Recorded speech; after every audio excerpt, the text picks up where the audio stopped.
श्यामजी कृष्ण वर्मा एक ऐसे freedom fighter, एक ऐसे रेवोल्यूशनरी जिन्होंने इंडिया के बाहर रहकर इंडिया की आज़ादी के लिए काम किया, इंडिया के बाहर रहकर इंडिया की आज़ादी की लड़ाई लड़ी।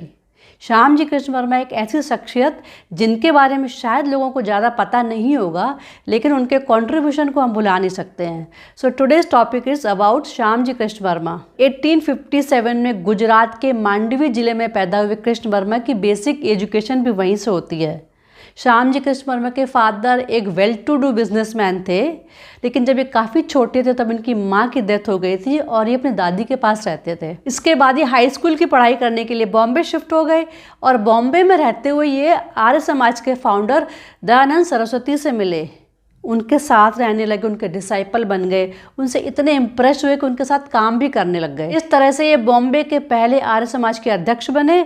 उसके बाद उनके साथ रहते रहते इनकी संस्कृत में इतनी अच्छी कमांड हो गई कि बीइंग नॉन ब्राह्मण काशी के पंडितों ने उनको पंडित की उपाधि दी। संस्कृत में इनकी इतनी नॉलेज थी कि ऑक्सफोर्ड के प्रोफेसर विलियम ने दयानंद सरस्वती से रिकमेंडेशन किया कि as a assistant professor Shyamji Krishna Varma को लंदन भेजो। इस तरह से श्यामजी कृष्ण वर्मा लंदन गए। वहाँ पर प्रोफेसर विलियम के असिस्टेंट प्रोफेसर भी रहे और लॉ की पढ़ाई भी करी। 1885 में जब लौट के इंडिया आए तो उन्होंने हाई कोर्ट में लॉ की प्रैक्टिस भी करी। अपने गुरुजी के साथ भी रहे, उनके साथ भी काम किया।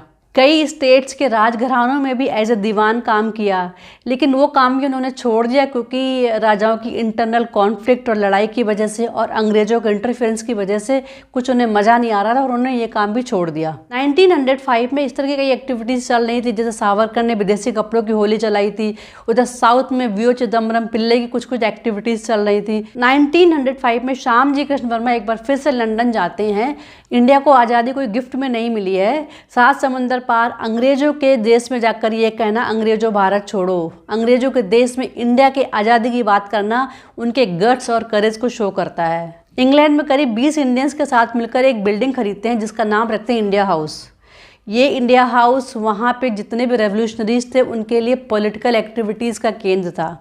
जितने भी फ्रीडम फाइटर्स इंग्लैंड जाते थे, चाहे सावरकर हो गए, लाला हरदयाल हो गए, मदन लाल ढींगरा, बाल गंगाधर तिलक, सुभाष चंद्र बोस, जितने भी लोग इंग्लैंड जाते थे वो इसी बिल्डिंग में रहते थे और सब मिलकर डिस्कस करते थे किस तरह से अंग्रेजों से आज़ादी दिलानी है। कृष्णदेव वर्मा ने एक मंथली मैगजीन भी निकालनी शुरू करी सोशियोलॉजिस्ट करके, जिसमें मेनली जो आर्टिकल्स होते थे इंडिया की इंडिपेंडेंस से रिलेटेड होते थे। सोशियोलॉजिस्ट मैगजीन और इंडिया हाउस का मेन एम था कि इंडियंस को यूनाइट किया जाए, उनको मोटिवेट किया जाए, उनके साथ डिस्कशन किया जाए, उनको किसी तरह से इन एक्टिविटीज़ में इन्वॉल्व रखना। 1905 में उन्होंने इंडियन होम रूल सोसाइटी की स्थापना करी और अनाउंसमेंट किया कि हमारा उद्देश्य है भारतीयों के लिए, भारतीयों के द्वारा भारतीयों की सरकार। इस बात से वो अंग्रेज़ों की नज़र में आ गए और अंग्रेज़ इनकी जासूसी करने लग गए। उनका ऐसा मानना था और वो कहते भी थे कि अगर इंडियंस अंग्रेज़ों को सपोर्ट करना बंद कर दें तो अंग्रेजी सरकार रातों रात भाग जाएगी। इंग्लैंड की मीडिया इनकी इन एक्टिविटीज़ को पसंद नहीं कर रही थी और उन पर कई आरोप भी लगाए और अपोज भी किया और इनको इनर टेम्पल में जाना इनका बैन कर दिया गया। 1907 में इन्होंने अपना लंदन का ऑफिस शिफ्ट कर दिया पेरिस में। करीब 2 साल तक इंग्लैंड में एक्टिव रहने के बाद ये पेरिस शिफ्ट हो गए और इन्होंने लंदन ऑफिस की जिम्मेदारी दे दी सावरकर को।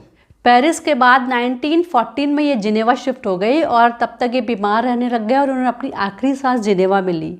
लेकिन इनकी एक इच्छा थी कि इनकी अस्थियों को इंडिया ले जाया जाए, तो इतने साल तक इनकी अस्थियां जिनेवा में ही थी। इनकी डेथ के करीब 73 साल बाद, आज़ादी के 56 साल के बाद 2003 में प्राइम मिनिस्टर नरेंद्र मोदी, जो उस समय गुजरात के चीफ मिनिस्टर थे, वो जिनेवा गए और इनकी अस्थियों को लेके आए। इससे पहले किसी पॉलिटिशियन ने उनकी अस्थियों को वहाँ से लाना ज़रूरी नहीं समझा, क्योंकि हमारे यहाँ कुछ ही फ्रीडम फाइटर्स को ग्लोरीफाई किया जाता है।